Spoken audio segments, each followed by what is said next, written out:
I remember my first broadcast sitting there with the IFB in and listening to Eric and John, and they were going to come to me after the first commercial break for a story. And I was like, oh my God, right. I'm on this. Like, cause I'm so used to watching the game and hearing their voices that like Sure. it was so not something that had processed for me.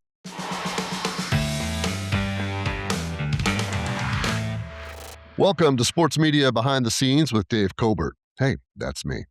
I didn't want to start a podcast, but my Audi sent me a message to do so after he burned it into his retinas. So here we are. On this show, we take you inside the press box, control room, live truck, locker room, and more as we speak with veterans of the sports media biz. I'm happy to be a member of that club, a longtime TV producer, video editor, and general troublemaker. My guest this week is a young veteran, but a well-traveled young man, Mr. Jeremy Taché. He's South Florida's answer to Howard Stern as the future king of all media, I think. Jeremy's someone with whom I've worked closely over the last few years. We'll talk about that. We worked together on Marlins Clubhouse, Marlins All Access Next Wave. We brought Jeremy in a few years ago to contribute as a reporter on Marlins Clubhouse. He blossomed into a major creative force and a personality. And together we all won an Emmy Award in December 2023. And no, I have not stopped talking about it. In the past few years, Jeremy's been a sideline reporter for the Miami Heat. He's also been a contributing member of the Shipping Container on the Dan LeBatard Show with Stugotz. So let's bring in a man who's not afraid to dress up like a cockroach and get chased by hundreds of screaming children, all in the name of good TV. Jeremy, thanks for joining me. Dave, that was like the greatest intro ever. Thank you for having me. First of all, I'm really excited to be one of the early forays into this podcast. And you know how much I love working with you. But also, like, everything you just said is the coolest thing. I mean, South Florida's answer to Howard Stern. Are you kidding me? Hey, I'm looking for it. Kelly Sacco said after her intro that she wanted me to be her agent. So maybe I'm Yeah, just please. maybe I'm just angling for that too. No, like I'm bringing on you and everyone else I'm talking to are people that I admire, that I've enjoyed working with, people I think really bring their A game in a lot of different ways, their talent, their enthusiasm, and all that. So is that enough butt kissing for now? Yes, that's perfect. Okay. We can actually get into Uh, the interview now. cool. I appreciate that. So I like to start with the present thing, and then we kind of go backwards, jump around a little bit. So as a member of the kind of wacky crew, on-air talent, producer, contributor to the Dan LeBatard Show with Stugotz, what has that been like? It's kind of a part wacky morning show, part hardcore journalism, part thoughtful interviews, part you never know what's going to go on, maybe a Broadway show. Tell me about Yeah. what has this been like for you? It's been an absolute blast. So, like, I, as most of us down here in South Florida, have been listening to the show for years and years and years. I remember really my first touch point with the show was during the Big Three era of the Miami Heat. I was in high school, and Dan did one of his rants after a win, I believe, against. I guess it would have been the Spurs, maybe it was the Pacers, and one of my friends brought it to me at the high school lunch table and was like, "You will absolutely love this." And from there on, I was listening to the show all the time. Did so in college. I was an intern with Around the Horn out in Washington, D.C. And so every morning at the time, the radio show, the TV version that was on ESPN, I think News at the time, was produced out of that same studio. And so we had it on every morning. And the sensibilities of that show really fit me, which is sometimes taking things very seriously when it's necessary, but also being willing to understand that sports aren't that serious. You know, they can be this reflection in this microcosm of life. And yet at the same time, why do we take them so seriously? You know, ultimately, like, it's entertainment at the end of the day. And so for me, you know, as someone who really enjoyed listening to the show and watching the show, getting to be a part of it now and flex whatever creative muscles uh, that I want to, I think is really the way it goes. There's never a fear of taking a shot there on any sort of creative endeavor. It's essentially like doing, you know, we do every day from 9 a.m. to 11 a.m. We're live. Like, we're truly live on YouTube. And we do 3 quote unquote hours of our show, which all are about 40 minutes or so. And even though we have topics that we submit before the show, and even though there are things that we think we've discussed that we know we're going to go down certain paths before the show starts, it's like doing multiple hours of improv. Like you never quite know where things are going to go. Dan is ultimately steering the ship, and if he wants to talk about something, we're going to go down that path. And sometimes there will be a joke that pops up, and then all of a sudden, the main job is trying to find a way to end that hour on that joke and call back to it. And that's really my favorite part is the best the best version of our show is when there are two conversations happening in parallel. When Dan and someone else, whether that's Stugotz, whether that's Mike Ryan in the shipping container, whether that's myself or Tony or anybody else, two or three people are locked in on a real sports conversation. And then two or three people are locked in on some stupid joke that's happening at the same time. Whether it's naming old Dolphins quarterbacks, whether it's, naming the top 10 best candies or anything like that, going down those paths ends up being the most fun, and finding the way to intertwine it and end an hour with a punctuation of a joke is an absolute blast. Because for me, like, this of my background, but like in high school, I was a bit of a theater kid. And so it feels like performing. Like there half the time, we're doing this, some of it almost feels in character. Like sometimes we're saying things just to say them because it makes sense for where the show is. And at the same time, part of my job and my role has really evolved into being some of the quote unquote smart information. So whether that's me doing actual analysis, speaking on a real topic, whether it delves into the political landscape, news landscape, sports landscape, sometimes I'm the one voicing it. Other times I'm looking up information and feeding that through Dan and getting him statistics to back himself up. To where he'll say, "Hey, you fire it off," or he'll just go with it himself. And that ends up being really fun. Something I've grown to realize over the last year or so working on that show, and I really feel like I've been able to come into my own with this in the last 6 months, is like I sometimes have grown to enjoy feeding someone else a good line and seeing them execute it almost more than getting that line off myself. And maybe that's because I have other means to be able to be the like on air personality, to get to be sideline with the Heat, to get to be sideline with the Marlins. At the same time, like there's something really fun in throwing the alley oop and not just being the one to slam it home. And so I have a blast with the show. And, you could tune in on a given day and we could be having a very serious conversation about, the economy of sports and salary caps and the ethics behind it. And we could cut and I could be there dressed as Vecna from Stranger Things. And it just fits within the character of the show. And so I have an absolute blast doing it. And I think it's made me better both as an on air talent, quote unquote. I hate that term. But then also as a producer, like someone who is constantly thinking about what is going to make good podcasting, what is going to make good television. Yeah, that's one of the things, when we worked together for Marlins Clubhouse or Marlins All Access Next Wave, there were some times when I would write a script and knowing that not only were you going to deliver it, you were going to add to it. Yes, and improv rules. And, together we're making something fun, silly, you know, and have a good time with it because it's just sports, it's just baseball. I do want to go back one more on about the LeBatard show, and that could be its own conversation for hours, of course, and we'll get to other parts of your career. Uh, on the serious side, now you do kind of all that, I called it wacky morning Yes, radio type of stuff, which is all fine and good.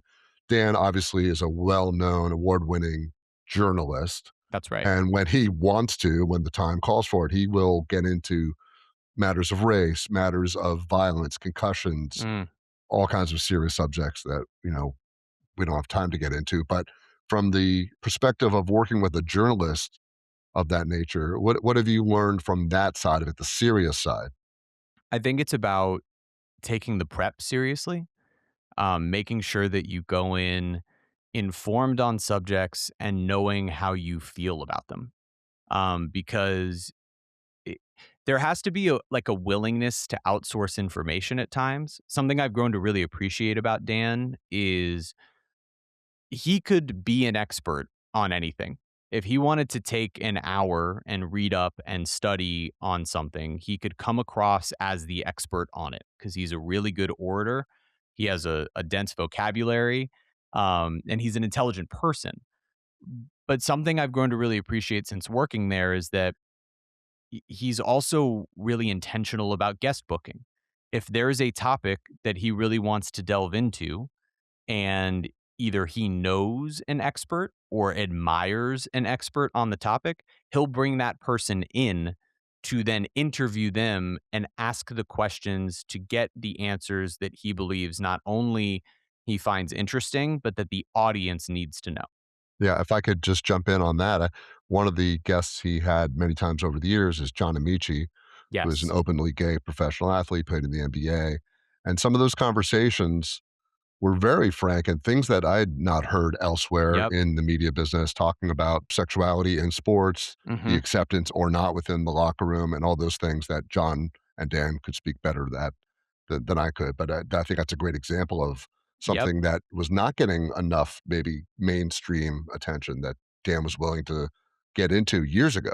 And Dan, look, he's also a bit of a contrarian, right? Like he and Ricky Williams have sure had their share of almost purposefully provocative articles or cover stories. You know, he was the one who put Ricky Williams in I believe a dress on the cover of what was that? I think ESPN the magazine at the Yeah. time.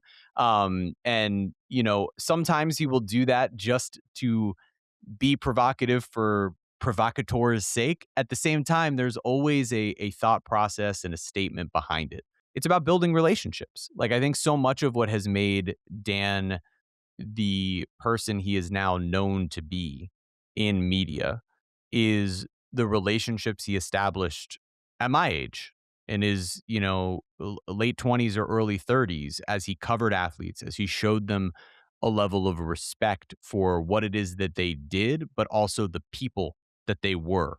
And that's something that I think I have always really tried to take from having listened to Dan from a young age, and it's something I'm really appreciative of. And I've shared with him once before, but I probably should share with him again now that we have like a closer relationship. Is that like so much of the way that I approach athletes and the conversations with them and try my very best to just treat them with a level of humanity and talk to them one on one as human beings and establish those types of relationships. Like in the Marlins clubhouse, I am rarely walking up to a guy to ask about baseball unless I am tasked with asking them something specific about baseball. Otherwise, how's your wife? How are your kids? How's life been? Hey, if it's baseball, it's like, I know you're going through the slump. How are you doing? Those are the conversations worth having because when you establish those relationships, not only will your subject, when you are doing something professional, have a greater level of respect for you and want to work with you, but it sports are a human thing. Like the connection to these people is really what's most important. And that's something I've definitely learned from Dan. And working with him, when we want to seriously attack a subject, you better be prepared. Because at the end of the day, this man is like a journalist with a capital J. And while at these days it is more of the morning show hijinks and costumes and punishments and wacky jokes that are out of left field. When it's time to actually get to the nuts and bolts of something that's important, like you said, whether it's concussions, whether it's things going on in the political sphere, anything, when we're taking it seriously, Dan wants us to be there to help back him up and wants us to be mentally prepared for what we're going into. Yeah, it's a good listen to get that combination of things. I want to talk more about you as far as let's go back to kind of young Jeremy. I've been asking all my guests about their Peter Parker Spider-Man origin story. Now, I know you were an accomplished high school baseball pitcher, and I'm sure at some point you had dreams of the major leagues, but Mhm. when did you start to envision and be captivated by media, that you might have a role in it? What was it that kind of turned you on as a young kid to perhaps go down the path that you have gone now? It's funny because there are two things that stand out from childhood that are like pieces of that origin story. So when I was in 3rd grade, I just watched ESPN nonstop. Like when people asked me, I remember being at I went to American Heritage Day Camp, and they asked like, "What's your favorite TV show?" It was like a get to know you question, and I said Baseball Tonight, and they were like, "What?" I was like 9 years old. Like Baseball Tonight, 100%. And I can name like every Sports Center anchor at the time, and I just loved sports TV, not thinking that's what I want to do, thinking one day they'll be talking about my highlights, right? Not ever thinking, "Hey, I want to do it." But when I was in 3rd grade, I made a little periodical once every few weeks, and it was just ESPN Junior. And I would bring it in for my classmates. And my 3rd grade teacher, and this is like a crazy tie-in, but her name was Christy Kears, Gary Carter, the Hall of Fame catcher, his daughter. And so she was a huge sports fan, a huge baseball fan. Your teacher was Gary Carter's daughter. That's right. Wow. My 3rd grade teacher, and that was as I moved to a new school. I had grown up in Hollywood, Florida. I was going to a private school, and then in 3rd grade, my parents moved to Weston, Florida, and I started going to public school. And everybody was all nervous, and is he gonna like his new school? Is he gonna like his new friends? And in my 3rd grade class, I met the guy who is my best friend to this day, and my 3rd grade teacher happened to be a Hall of Fame baseball catcher's daughter. And she was so encouraging, and I was writing this little article, and it again, not even with the idea of like, "Oh, I wanna do it as a career," just with, "I'm obsessed with sports, and I wanna talk about it with everyone." And the real one that was the, like, light bulb turning on was I remember, again, probably 4th, 5th grade, I was sitting and watching Around the Horn and watching Tony Reali do his thing, and my mom turned to me and was like, "You should do that." And I was like, yeah, I should do that. Like, that would be amazing. And obviously, I was still doing the holding out hope of being a Major League Baseball player probably until I got to high school, maybe a year or 2 into high school, understanding, 5'9" kid throwing, as a pitcher throwing 82, 83 miles an hour at the most. It wasn't gonna happen no matter how much success I might have had. And I took newspaper classes. And the irony being that, like, you call me like a young veteran in this. And I remember as a senior in high school, just to show how much things have changed, I was named one of our web editors. So for the website instead of the physical newspaper. And I was insulted because, like, how dare you not make me one of the print editors after having been the sports editor as a junior, for the print paper. And that's how much things have evolved. But I loved it. Like, I loved telling other people's stories. I loved conducting interviews. It was my favorite thing to be part of the baseball team, but then going and chatting with the guys on the basketball team or the football team and being able to tell their individual stories of how they got to where they were. Writing columns, expressing my opinions. And I love to write. Like, I wrote music, and I liked to write articles because it felt like this puzzle coming together for me. Like, you conduct this interview, and now, all right, how am I going to tell this story? And to this day, I really enjoy that, whether that's through podcast form and doing the interview and letting everyone listen to it like we're doing right now, whether it would be through writing, whether it's through a feature done on a television show, whether it's through a report done in a pregame show or on the air of a broadcast. To me, being able to tell someone else's story in a 20-second hit or in a long form article, no matter what it is, I'm grateful to be able to do it. And again, that kind of goes back to the humanity piece that we were talking about before. Like, human beings are so interesting and sports are so interesting. So being able to tie that together, take the pieces of me that just loved sports from a young age and the performance aspect, which again, I loved to do, musical theater and singer songwriter stuff as a kid. It was just the perfect way to be able to blend all of it and take it and turn it into a profession. So it is one of those things that doesn't feel like work. So at the University of Central Florida, that's where you started to, grow and develop your style, what excited you as a young broadcaster. I understand that you started a TV program that continues to this day. What was the goal there, and how gratifying is it? I know you've gone back as an alum. how gratifying is it to know that it's continuing, that you're a bit of like a local legend on the UCF campus? It's crazy. I like you just said that and I have actual physical like goosebumps because I was grateful. Like this show, it's called Hitting the Field, and technically it had existed before my time. There was a group of students who had started the student run TV station out of the Nicholson School of Communication with all of the nice fancy cameras that they had. And they had started the show that was a once a week sports show, but it didn't really have a ton of direction. And most of the kids who had started it were seniors. So they all graduated. And there were only one or two left, and none of them wanted to, carry the mantle. And so as I returned to UCF as a senior, I had just come off this internship with Around the Horn. And I remember it was like a week before school, and I got a phone call from uh basically the student leader of Nicholson. Like she was a senior as well, and she had been involved in all their other shows.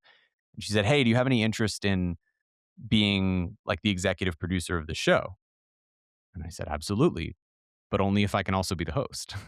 And I had to get some on-camera reps somehow, Yeah. and I had been, I won't say lazy, but I definitely didn't take the standard broadcast journalism track that had a capstone class that included doing quote unquote nightly news, which was the way to be able to get some reps on camera. So I was like, oh, perfect. I can kind of cheat the system here, create my own sports show, get all of these reps. And I went back and conceptualized a new version of the show that was, in some senses, a spinoff of Around the Horn. It was like, we're going to take kids, we were going to have them sort of debate. I would decide who the winner was based off of a random assignment of point systems, and then they do stuff on the back end. And I was very grateful because I had a few friends who joined with me at the start of the semester, a couple who had done a singular episode like myself of the previous version. And the four of us, starting in September, basically by me going around to all of the different journalism classes that existed on campus and even some of the just sports management classes.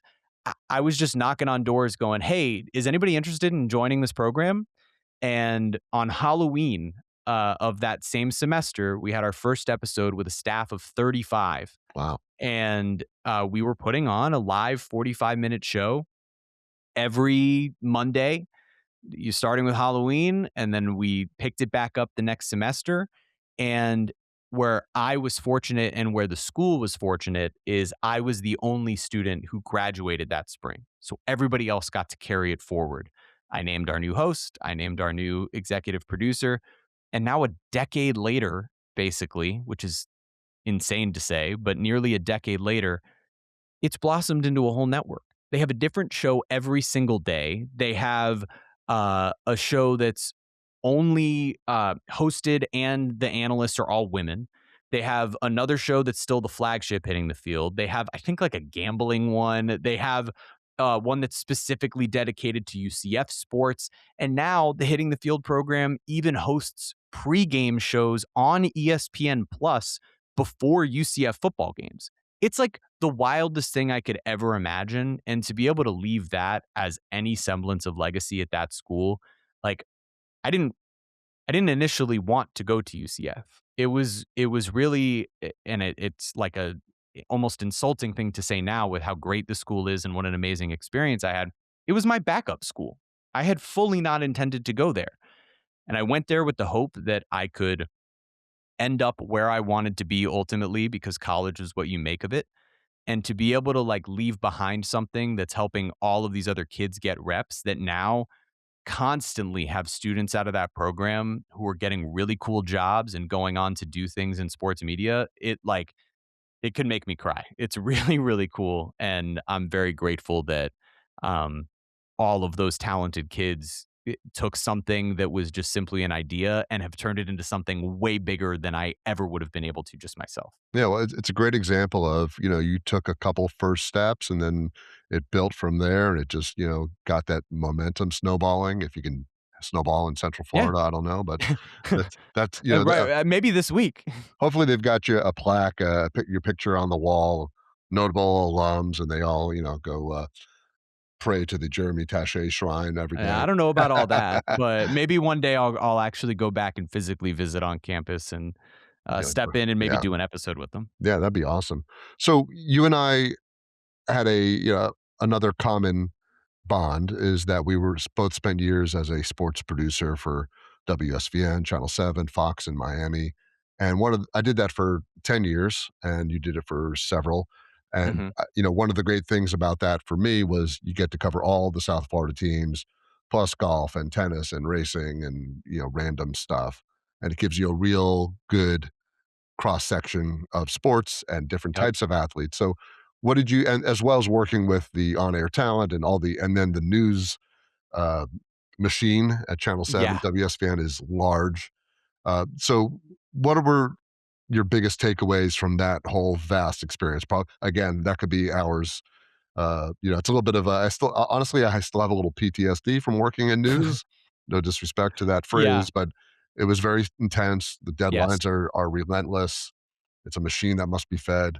Anyway, you tell me about your experience working there. Several things. It's funny. I haven't ever really thought about what I'm about to say until now you asked that question, which is like it taught me how to consistently meet a standard.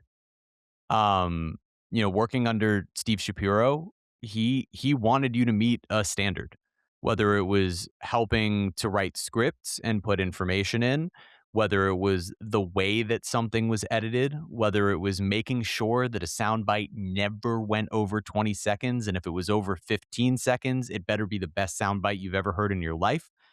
Um, and knowing that it didn't matter whether that was 7 Sports Extra, our big half-hour show on a Sunday night, or a random Tuesday night where there were no games for any of the teams. There was always a standard worth meeting, and being able to motivate yourself to get up and produce great television even on a day where you're not quite feeling it, to be able to watch him and Donovan and Mike, but specifically Shapiro in particular, be able to turn it on. Like there are times where there's stuff going on, like quote unquote off the field, right? Like you could be tired, you could be sick, you could be going through something personally, and to be able to just turn it on and go deliver great television is something that's not always easy. Um, and I think that's one thing I definitely learned from watching all three of those guys. Um, and then really in covering all the different sports, like it was great for me just from being able to learn the way that each sport is consumed by viewers, the way that media interacts with each sport. I got to spend time going out with Pete Hoffner and shooting stand-ups at all of these different practices, for lack of a better term. I mean, Dolphins practice was the big one. I'd go out to Dolphins all the time and learning the way that the Dolphins media covered their team versus going to Marlins games and seeing the way the Marlins media covered the Marlins, or Heat shoot around and seeing the way every media group covers things differently. Everybody has a different pecking order. Getting to learn the way in which a media scrum works. And is it the TV people who ask first? Do the writers always appreciate that the TV people get to ask first? How do you work on those relationships to make sure that you're respecting everyone else's job and what they're doing? And I got to do that whenever I felt like it. Like it was the type of job that you could really take advantage of. And that's where I'll never be able to thank Pete Hoffner enough for everything he did for me, because his willingness to have this like energetic, plucky, sometimes too energetic 22-year-old hanging out with him as he was just trying to do a job he'd been doing for 40 years and was always willing to wait after practice and shoot stand-ups with me and give me advice on the best ways to go about doing something, a slight walk into the camera as opposed to just staying static, or the way that certain phrasing could work to be able to write the proper stand up. Those are things that it was invaluable to me. And then working in a team environment. I was lucky, man, we had a heck of a crew when I was there. I was the lowest producer on the totem pole, and I felt like I was a pretty good producer. But we had Hunter Volpe was working as our weekend producer, and Nick Garrido and Mike Carey, and then Jim Goodman at the top of everything. And we had three great anchors. And so I was just trying to soak everything in, and being a team player where, you could put your ego aside. I think it taught me patience in that respect too. Like, I desperately wanted to be on air. When I first took the job, I was like, I'll be there for 6 months and then I'll get to go do something. And that's not what happened. I was there for 3 years. And part of that was trying to find the right job for me. Part of it was not really getting anybody looking at me. um, and ultimately, like, being able to just say, okay, I'm just a part of the team and I am here to make sure that we put on the best show. I mean, think about what I said before about the LeBatard Show, that now some of the biggest joy that I experience is when I feed somebody else a good line that gets a laugh.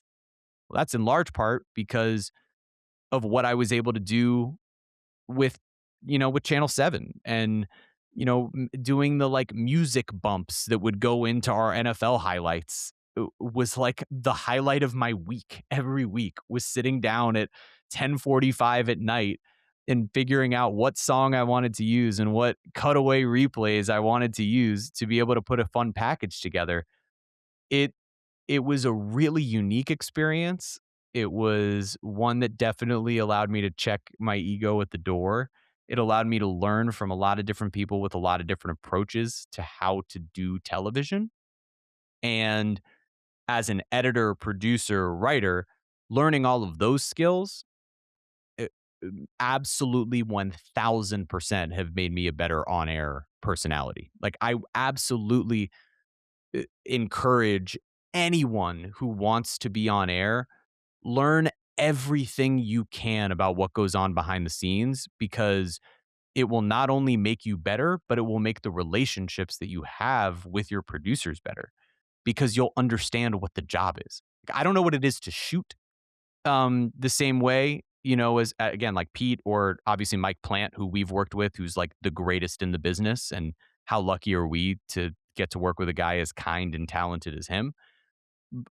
But I know pretty much everything else. And like, I think I would like to think that that's like helped our relationship as the on air and then behind the scenes people working on a show, because I can appreciate what goes into your job and the grueling hours that it takes to put together a show, and knowing, man, I want to try to get this good in as few takes possible, because I don't want Dave to have to sit there and go through 11 different takes of the same shot. I want to be able to do this with energy and enthusiasm and get it right, because putting together a TV show is really difficult. Yeah, it's tedious, it's rewarding, but as an editor, I always wanna have 10 takes, not 1, and be Well, stuck right. with because, you might have nailed it and the videographer could have had an issue or, someone honked a horn in the background or a number of things that can go wrong. So, you went from, uh, being a producer on Channel 7. I know you joined Craig Mish for a while on his Swings and Mishes Mhm. podcast talking baseball, specifically Marlins, also Major League Baseball. How much did that help you to really kind of find your voice as a broadcaster? It was huge. I mean, Craig's another person that like I'm eternally grateful to. Because when we first started that podcast, like, that was a total risk. Ethan Skolnick was starting Five Reasons Sports. He and Craig had gone, hey, we're going to start this Marlins podcast. I was just, again, some eager kid on Twitter who had just been working at WSVN for like a few months. And Ethan messaged me like, "Hey, do you know how to produce audio? We're trying to start this baseball broadcast." I was like, "Yeah, of course I do." Had never produced any audio in my life ever. No audio editing experience, only video editing experience. But in the 2 weeks that led up to our first meeting, I taught myself everything I could on Adobe Audition and was like, "Okay, I think I know how to do this." And what was really cool is that at first, the whole pod was just Craig would literally send me, "These are the questions I want you to ask me." And I would go, okay. And we get on a Zoom and he would intro everything. And then I would tee up questions so that he could deliver information. And there was no response from me and there was no conversation. It was just tee this up. And the further time went along and the more he and I spoke and got to know each other, the more he opened up to, yeah, let's make this a conversation. You know what you're talking about. I trust you. I trust that you'll ask these questions. I trust that when I respond to you, you'll give interesting feedback to lead to the next question. And in many ways, doing Swings and Mishes is what unlocked the ability to do Miami Mic'd Up, which was the podcast I then later did for then Bally Sports that turned into FanDuel Sports Network. And it was because that interview format of asking questions, listening for real, gaining information, responding to it in a way that is conversational, and then pivoting to the next question. It was now something I had had so many reps with after doing God knows how many episodes of Swings and Mishes. So that was something that really, really helped me and allowed me to establish a level of credibility in this market that I would not have had otherwise. Just being a producer at WSVN, it wouldn't have given me the same thing as being Craig's quasi co-host on the Marlins side, where we were delivering all of this information and breaking down the game. It was huge for me and really allowed me to take a lot of the next steps in my career. One of those next steps was becoming a sideline reporter for the Miami Heat. I know there's other stuff in the middle. You've done so much in such a short time. We can't get to all of it, but going from baseball, which is one of your first loves, something you've studied and know a lot about, now you're working for the Miami Heat as a sideline reporter these last few years. What was that transition like? I know the producers over there, Ted Ballard, AJ Speaks, as Amazing. and the on-air talent, Eric Reed, John Crotty, Jason Jackson, Will Manso, Amy Audibert, so many great people over there. But what was that transition like? What did you have to learn that was a different type of tap dance for you, maybe? I had only ever done one sideline broadcast of any kind in my life before my first Heat game, ever. It was the Orange Bowl Classic, and that was because I got thrown a bone on, "Hey, you're doing, Under the Lights," which was the high school sports show, and there was a space that I had gotten some sort of reps of, like, what it would be like to be a sideline reporter, but it was all pre-taped. Um, and then all of a sudden, I'm on a Heat game, and, like, you're from here. Man, in my lifetime, the Heat are it. Like, the Dolphins have not been the competitive team that the Heat have been in my lifetime. Dwayne Wade was drafted when I was 8 years old, and they have been nothing but pretty much great ever since. So to all of a sudden join this broadcast, I remember my first broadcast sitting there with the IFB in and listening to Eric and John, and they were going to come to me after the first commercial break for a story. And I was like, oh my God, right, I'm on this. Like, because I'm so used to watching the game and hearing their voices that, Sure. like, it was so not something that had processed for me. Um, I really had to learn how to deliver information more succinctly than I was used to. In the podcast space, you really have as much room to roam around as you want with your thoughts. You don't necessarily need to be super efficient with your words, as I'm sure many of the listeners have realized by some of my ramblings on this podcast. Um, that is the space that I had been in. I was doing Miami Mic'd Up. Every conversation that I was having was as free flowing as I wanted it to be. And now all of a sudden it's like, hey, you have like 20 seconds to get all of the information out. And as I've said, like, I love to tell stories. So I'm like, but wait, I have all of these details. I want to fit all of them in. So learning how to prioritize what the most important things are, learning what stories work for a Miami Heat broadcast versus now also doing Marlins sideline. It's a totally different thing. There are stories that work differently for a Marlins broadcast than a Heat broadcast. And that's not just because the sports are different. It's because the tone of the broadcast it's different. It's because the pace of the game is different. It's because the personalities calling the game are different. And so it's another one of those things where as a sideline reporter, you're just sort of filling in the gaps. You want to have stories that are interesting. For me, I love a human interest story, but I also really love to be able to contribute something interesting to think about of what's happening on the floor of a game or on the field of a game. And I'm not a basketball expert. I feel like in the last several years, I've learned a lot more. I've studied the game as much as I can. I listen to Ron Rothstein anytime he says anything to me, and I bring it home and I literally will write it in a note on my notes app, and I'll go, okay, he said this. Let me go back and watch what was happening in the second quarter as we were having that conversation so that way I can process what it is that he was trying to say. Or I'll even go back and watch halftime because sometimes when halftime's happening and he's breaking down a play, I've got producers in my ear saying, hey, we're going to show you a BAM highlight at the end of this. You can only ask one follow-up question, blah, blah. So I can't even totally listen to how he's breaking down a play. I'm trying to soak in as much as I can, learn the game and be able to articulate it well. Um, but AJ was really kind the other day and sort of trying to almost remind me of like everybody has their thing, right? That they can bring. And he was like, one thing that you bring to this broadcast is the voice of the fan. Like on a regional broadcast, I'm so grateful because I have the opportunity to cover teams that I grew up watching, that I was a fan of. And when it's a regional broadcast, when it's a local broadcast, you don't have to pretend like you don't want the team to win. When you're a capital J journalist, like I had always anticipated being, you have to kind of at least pretend to put your biases aside. I don't really have to do that. I can just tell stories and I can be enthused about the game. And bringing energy to the broadcast, bringing enthusiasm, showing people like, hey, I'm as happy to be here as you are to be watching this, is something that I won't ever lose. And I feel really, really grateful that it gets to be a part of my job. And I hope to get to cover these teams as long as broadcasting games exists because like it's the joy of my life to get to show up to these games and be a part of something that I know some kid at home might be looking at me and going like, "Oh man, that looks like a lot of fun. He looks like he's having a lot of fun. I want to do that." Yeah, it's such a vital part of the job to bring that enthusiasm, that smile, that's a natural, "I'm happy to be here," but also be, poised and prepared and knowledgeable about what you're talking about. For me, you don't feel like a baseball guy doing basketball. You're Jeremy, and you bring your sense of Thank you. journalism and preparedness and personality to Thank you. any sport you would bring. This last year, on the baseball side, going from basketball back to baseball, we traveled around to the Marlins minor league teams, Jacksonville, Jupiter, Pensacola, and Beloit, Wisconsin. And, we talked to these young players, these young coaches.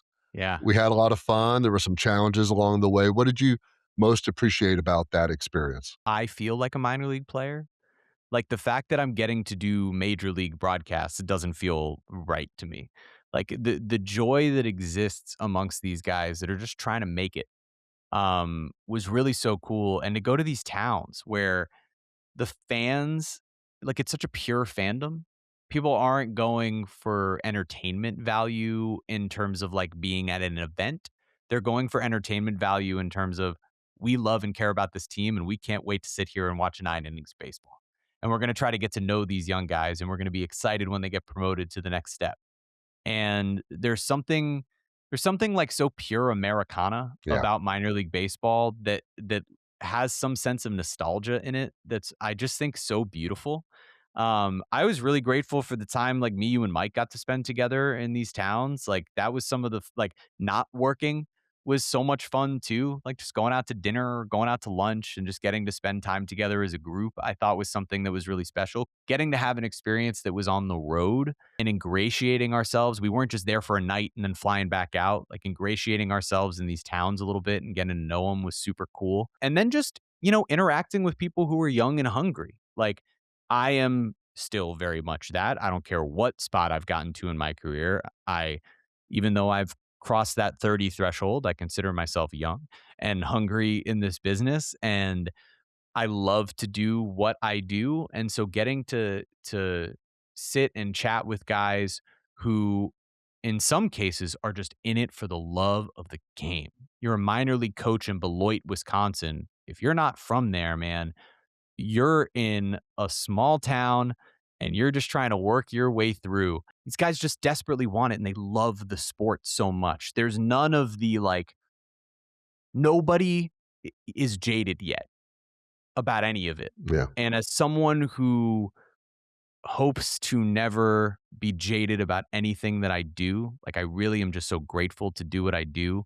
There's something so beautiful about getting to approach a place, a team, an organization, a fan base, coaches who are all there because they love it, not because it's millions upon millions upon millions of dollars that's coming their way. And not that that doesn't mean that there are so many athletes who are making tens of millions of dollars who are still so grateful to do what they do.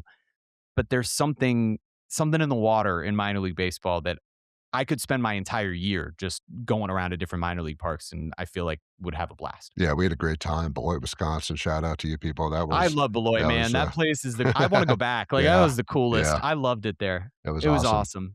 All right, we'll wrap it up with a quick little game here. Everyone's familiar with start bench cut. Yeah. I'm calling it superstar, all-star, role player. Okay. Same idea. I just came up with Yeah. a different name.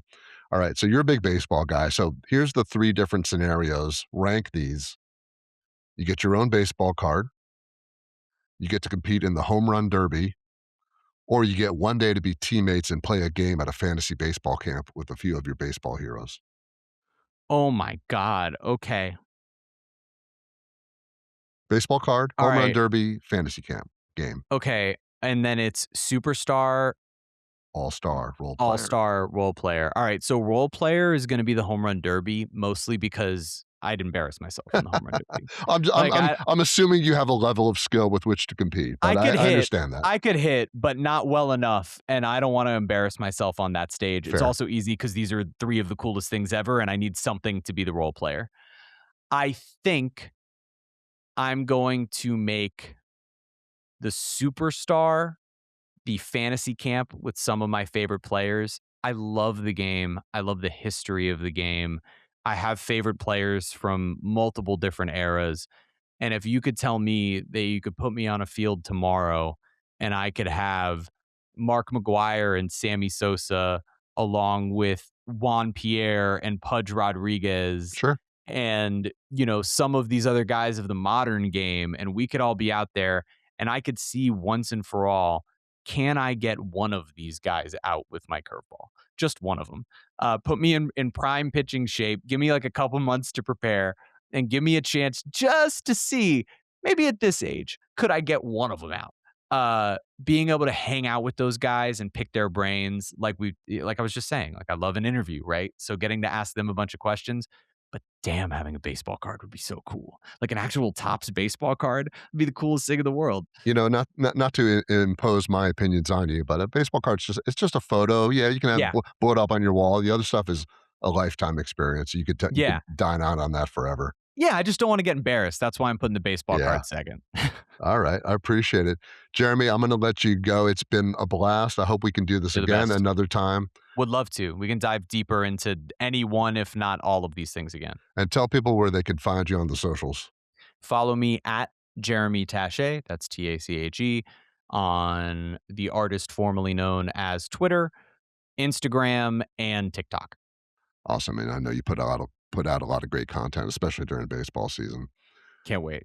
Yeah, I have a show called The Pitch Clock that I do for the LeBatard Show. It's super fun. It's a baseball show, and if you're a baseball novice, it's perfect for you. It is fun, lots of trivia and other silliness. I enjoy it. Jeremy, thank you so much. And for those of you out there still listening, I appreciate it. Please like, follow, subscribe, share, all that good stuff. And you can contact me at sportsmediapodcast@gmail.com. Hope to hear from you. We'll see you next time. Thanks for listening. Take care.